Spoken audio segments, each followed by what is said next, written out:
생애 최초 특별공급은 생애 최초로 주택을 청약으로 장만하려는 무주택 세대에게 전체 공급 물량 중에서 일정 비율을 특별히 따로 공급하는 제도입니다. 생애 최초 특공은 전용 면적 85제곱미터 이하의 주택 타입에 대해서만 공급됩니다.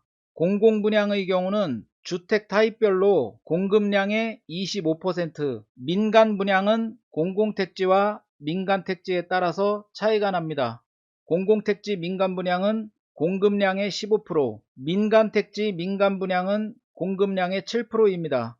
공공분양 아파트는 국가 또는 공공기관이 직접 건설하거나 공적 자금이 투입된 주택을 말합니다. 공공택지는 국공유지 또는 국가의 강제 수용권을 통해서 확보하고 이를 주택을 지을 수 있는 택지로 조성한 것을 말합니다.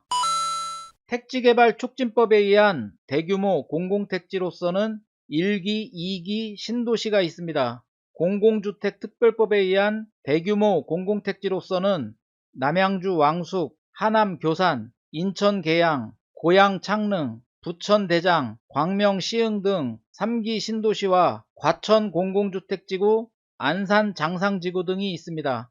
도시개발법에 의한 공공택지로서는 서울 강일 1지구, 천왕 1지구, 상계 장암지구, 은평 1, 2지구, 마곡지구, 문정지구 등이 이에 해당합니다. 민간택지는 개인의 사유지를 사기업이 사적인 계약을 통하여 소유권을 확보한 후 조성한 토지 또는 재개발, 재건축 등 정비사업구역의 택지가 있습니다. 청약홈에서 2020년 5월부터 2021년 4월까지 1년간 서울에서 분양된 공공분양 아파트를 조회해 보겠습니다. 위례지구에 2개 블럭과 고덕 강일지구에 2개 단지가 있습니다. 이번에는 동일한 기간에 서울에서 분양된 민영주택을 조회해 보겠습니다. 화면에서 보는 것처럼 1번 페이지, 2번 페이지, 3번 페이지까지 공공분양보다 민간분양이 훨씬 더 많은 것을 볼 수가 있습니다. 2020년 5월부터 2021년 4월까지 경기도에서 분양된 공공분양 아파트를 조회해 보겠습니다. 첫 번째 페이지, 두 번째 페이지까지 2개의 페이지가 있습니다. 동일한 기간에 경기도에서 분양된 민간 분양 아파트를 조회해 보겠습니다.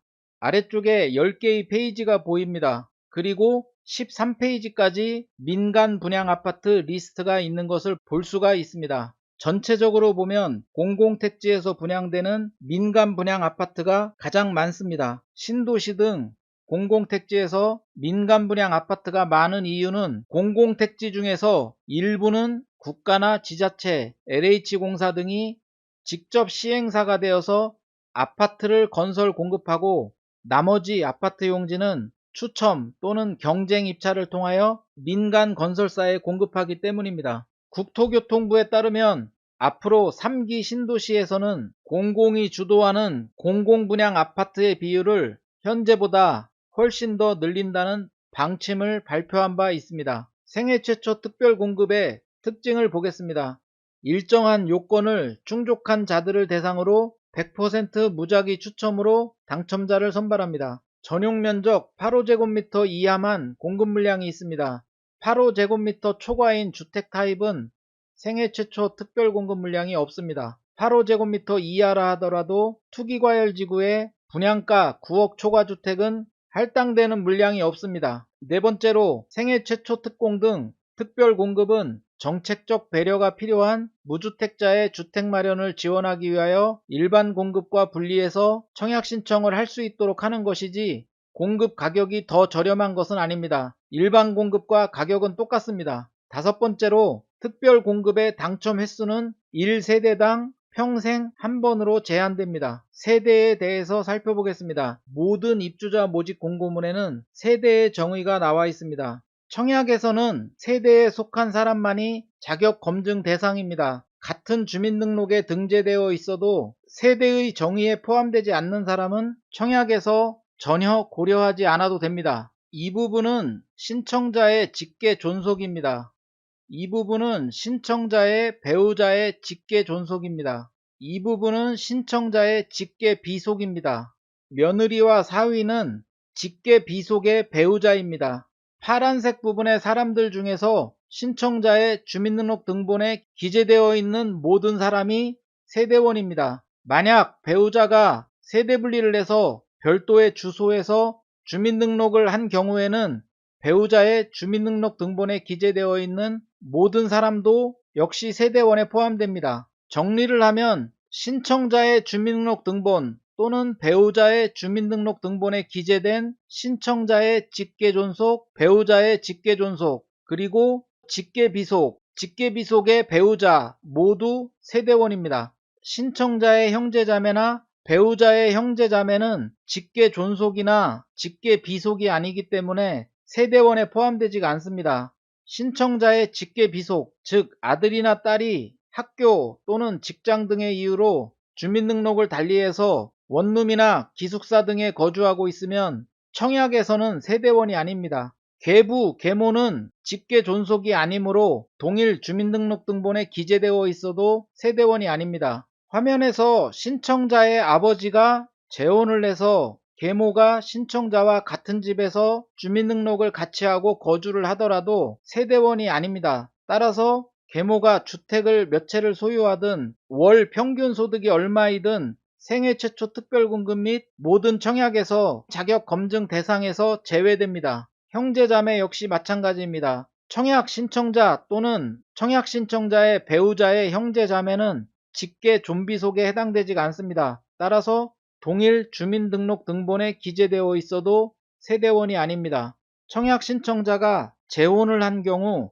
전 배우자와의 사이에서 출생한 전혼자녀 그리고 그 전혼자녀가 결혼을 한 경우 그 배우자는 청약 신청자 또는 세대분리한 재혼 배우자의 주민등록등본에 기재되어 있으면 세대원입니다. 이와 달리 재혼한 배우자의 전혼자녀와 그 전혼자녀가 결혼한 경우 그 배우자는 청약 신청자와 동일한 주민등록등본에 기재되어 있을 경우만 세대원입니다. 만약 재혼 배우자의 전혼자녀가 세대분리된 재혼 배우자의 주민등록등본에 기재되어 있는 경우는 세대원이 아닙니다. 따라서 청약에서는 자격 검증 대상이 아닙니다. 세대원인 직계존속에 대해서 좀 더 자세히 살펴보겠습니다. 청약에서 주택수를 계산할 때 직계존속이 만 60세 미만인 경우 소유한 주택 또는 분양권의 수만큼 세대의 주택수 계산에 포함됩니다. 직계존속의 연세가 만 60세 이상이면 소유한 주택이나 분양권이 몇 개든 주택수 계산에서 배제됩니다. 생애 최초 특공에서 세대원인 직계존속의 소득요건을 계산할 때를 살펴보겠습니다.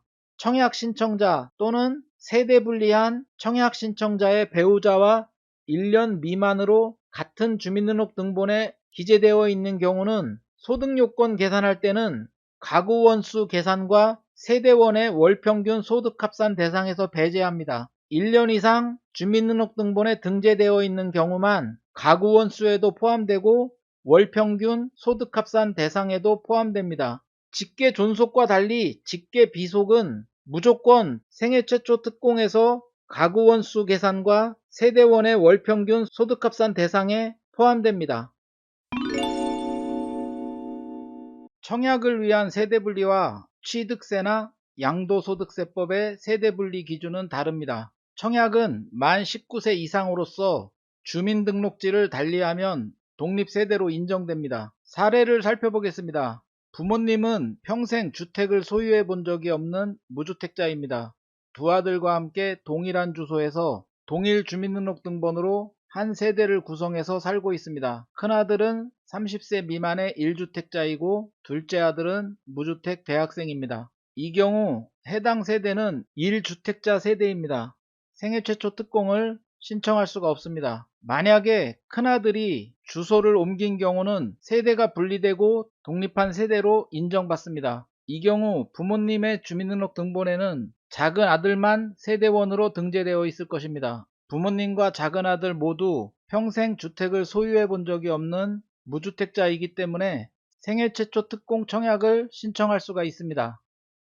제 영상이 도움이 되셨다면 구독과 좋아요 부탁드립니다.